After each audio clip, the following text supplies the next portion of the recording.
Most parents notice it quietly. One child always runs to mom first, or dad walks into the room, and suddenly the child lights up, and the other parent feels it immediately. The hesitation, the distance, the tiny rejection nobody really talks about. At first, people say it's normal.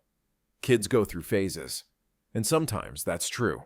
But when it keeps happening, many parents start asking themselves a painful question. Why doesn't my own child choose me? What makes this harder is that children usually don't even understand why they prefer one parent over the other. But science does, because kids don't randomly choose favorites. Their brains are responding to something much deeper, something emotional.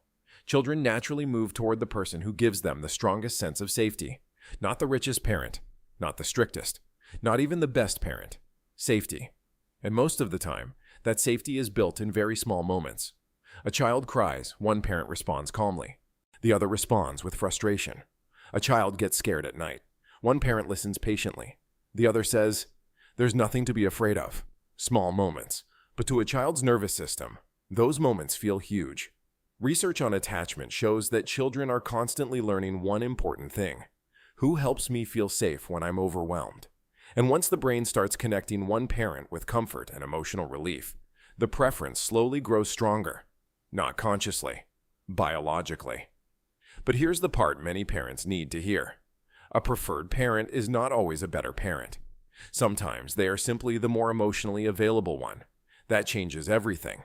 Because children are extremely sensitive to emotional presence. You can be physically beside your child every day, while emotionally feeling miles away. And kids notice that faster than adults realize. A father comes home exhausted from work. He sits near his child while scrolling on his phone. Technically, he's there, but emotionally, the child feels the distance. Meanwhile, the other parent gives 5 minutes of full attention, eye contact, warm reactions, real listening. To a child's brain, that connection matters more than most people think. But here's where it gets painful. The non-preferred parent often starts feeling rejected, and rejection changes behavior. You become quieter, more irritated, less patient, sometimes without even noticing. A child says, "I want mom," and the father answers, "Fine, go to mom then." Seems small, but repeated moments like that slowly create emotional distance, because children can feel wounded energy. They sense frustration, disappointment, tension, and naturally, they move away from what feels emotionally uncomfortable. Now this changes everything. Up until now, this has been about behavior. Now it becomes about the brain. Studies show children constantly scan adults for emotional signals. Tone, facial expressions, patience, stress. Their nervous systems are always asking one question: am I emotionally safe here? That's why children often cling harder to one parent during stressful periods. Arguments at home, divorce, financial pressure, emotional burnout. Kids may not fully understand these situations, but they absolutely feel them. And during emotional chaos, children instinctively move toward the person who feels calmer and safer. But here's an uncomfortable truth. Some parents accidentally turn love into competition. One becomes the fun parent, the yes parent, the rescuer. And for a while, it works. Children naturally enjoy rewards and excitement, but emotional security is built differently. It's built through consistency, warmth, repair after conflict. That's what children remember most. Not the toy, not the trip, not the reward. And this next part matters deeply. Relationships are safe, even after conflict. You've probably done this better than you think, because attachment is not built from perfection. It's built from patterns.